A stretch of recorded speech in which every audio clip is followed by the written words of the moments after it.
The Mandalorian, Chapter 2, Season 1. The spoiler review. Let's hit it.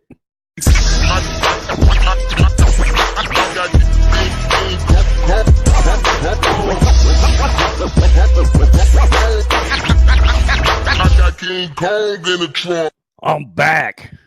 Road Rants on The Mandalorian with your spoiler review for episode 2, aka chapter 2.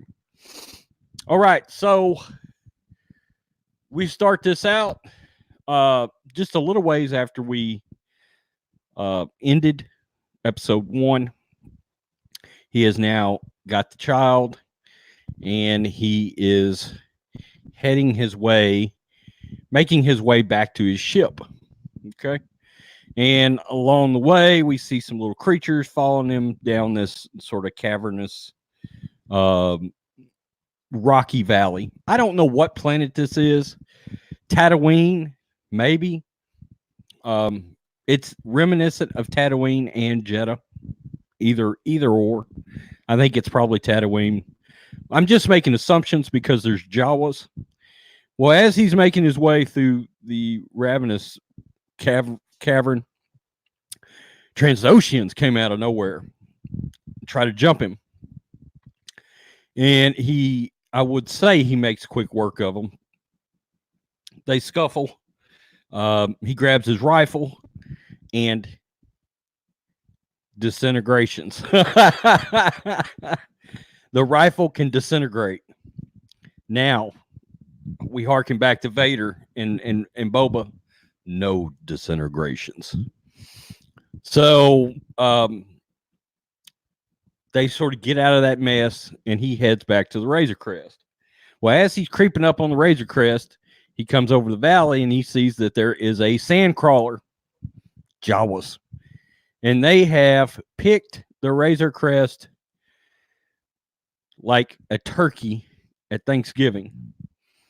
There's a bunch missing from the Razor Crest.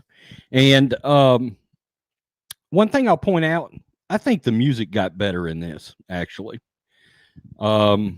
Particularly during the scenes where he's just having sort of like interaction with other characters and things like that. I thought the music actually got better. So he disintegrates some Jawas. He tries to get on the sandcrawler. That doesn't work out so well. He goes back to the Razor Crest. It won't start. Well, Cruel, a.k.a. the Ugnaught, Nick Nolte, comes riding up on his blurg. And he says, hey, I'm going to take you to the Jawas. We've got to make a trade. The Mandalorian's like, wait a minute, a trade? They stole my stuff.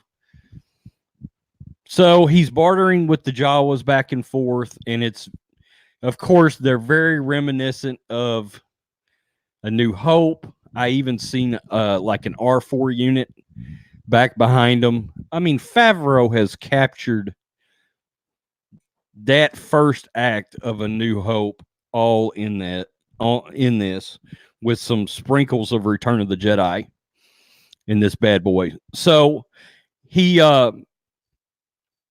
they decide they want this egg. So he's like, okay, I'll go get the egg. And he goes off on this egg, and the little guy goes with him, the little baby Yoda. And it's kind of odd that he didn't leave that thing behind, by the way. But after the Jawas just picked I don't think he trusts Jawas at all, and I don't blame him. So that's probably the big reasoning, right? Well, he goes into this cave. Oh, crap. Monster. This rhino-looking thing comes, knocks him way out of the cave. Whoa. It's like a side of a mountain sarlacc pit almost. But he gets knocked out of the cave, and this monster comes charging up on him. By the way, this thing has beaten the crap out of the Mandalorian. And the one thing that Favreau and Filoni have figured out is the hero's arc. You can already tell. because the Mandalorian is not nearly perfect. He has gotten his ass handed to him in multiple ways, multiple times at this point. Okay. And in fact, he grabs his knife because he's kind of come to the determination, I'm not going to beat this thing. And he holds his knife out like this. And he's like just going to try to stab the thing when the thing comes into him. And as the thing is charging him, all of a sudden, we see that little green hand. It's like, oh, frick. Now, there was a moment earlier where the Mandalorian had been hurt. He was trying to sort of cauterize the wound, and the little guy saunters up, puts his hand out, closes his eyes, and you're like, oh, shit, right here, right here. So we learned something big right there. The Jedi can heal. Okay. Now, we haven't seen it yet, but that's what he was about to do. Okay. I assume that maybe he finds out he can't do it. I don't know. But that's what I assume, and that's going to be established that the Jedi can actually heal. Okay. Now we come back, and the monster is levitated off the ground.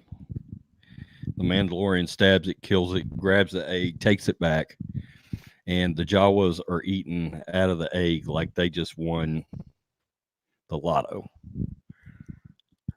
I don't know if they were hungry. I don't know if this thing gets them high. I don't know if it gets them drunk.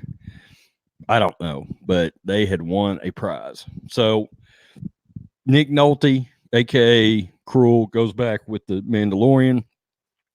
They repair his chest plate, which had been all jacked up, and they repair his ship. Important to note, by the way, the Trandoshans that attacked him earlier had a tracking forb on them. So it was either for the child or it was for him. I think he was looking at it in such a way that, like, oh crap, maybe that's for me. But I don't know how they would determine that as of yet. I think it's probably still for the child. All right. I think we're going to have a scene that establishes when the bounty goes on his head. Okay. Because that's what's going to happen. The bounty is going to be on the kid and him at some point, right? This is why I was pounding the table for a series, because we're seeing that elongated story development, character development that can only truly these days, I believe, be delivered by way of television. I think Hollywood has gotten lazy in its movie storytelling, and they only want to allow true good storytelling to happen on TV. I'm not sure why. I mean, yeah, can it be done in movies still? Sure. But this just allows you to expand it. Okay. So we've determined some big things in this episode. The baby Yoda is absolutely force sensitive. And when he uses the force, it saps the strength out of him right now. Okay. So he's definitely not like fully developed. It takes real work for him to do something. Okay. Real mental focus, acuity to be able to use the force. Scale of 1 to 10, I give this episode probably a let's go an 8.75. All right. Mainly due to the fact that the episode took place on one planet the entire time. Because I want to see a little bit more expansion. I do find one small fault with the show so far. I would like to absolutely know what planet are we on, either by way of little subtitle thingy, a little, bottom line Tatooine, like they did in Rogue One.